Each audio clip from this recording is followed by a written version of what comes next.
Tingnan mo, nakabiti na yung dalawa unggoy. Grabe naman yan na taas. Ayaw na sayang kasi yung precast guys. Lagi kami ng kundula. Parlina. Aluma. Medyo mataas. Hirap. Pero lang imposible yan. May mga lahi yung mga kasama ko. Oh, bitay daw, bitay. Bitay yung lagay.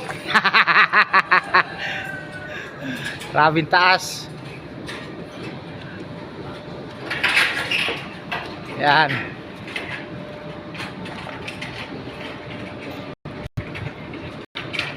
Pero pa kailangan, tubo pa natin. Oh, sige, lagay tayo tubo, bigay ako. Ingat-ingat lang, wala pa tayong harness. Tawa pa siya. Ba't tumatawa ka? Masaya ka?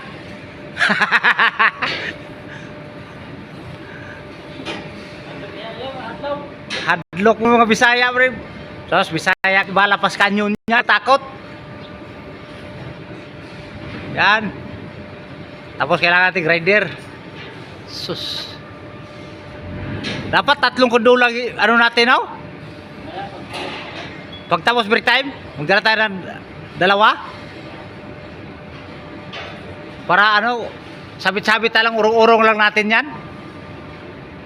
Kahit mamaya natin tagalin yan, pag gagamitin ng pintor din yan eh.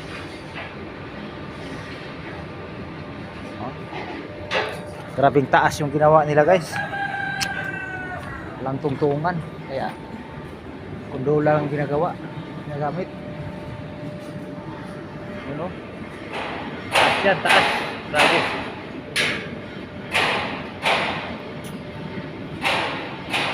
Okay lang, extension na.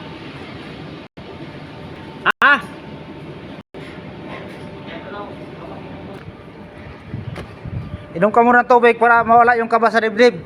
Magmas. Para sigurado nga hindi ka mo dyan, init pa naman.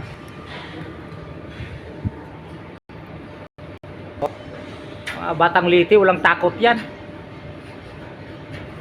Hindi ka natakot sa Yolanda. Yan pa sa kundula na napakasimple lang yan. Wala ka dabis.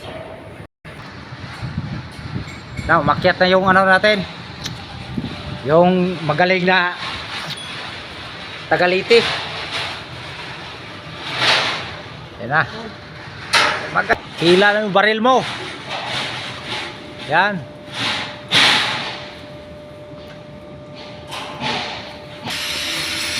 Mula niya pa usok ko. Grabe alikabok.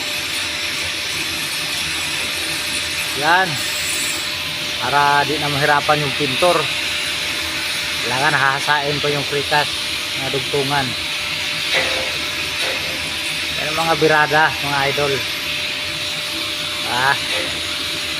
Birada. Batang liti. Kaya lang mag-ingat ka rin, mataas yan. Ingat.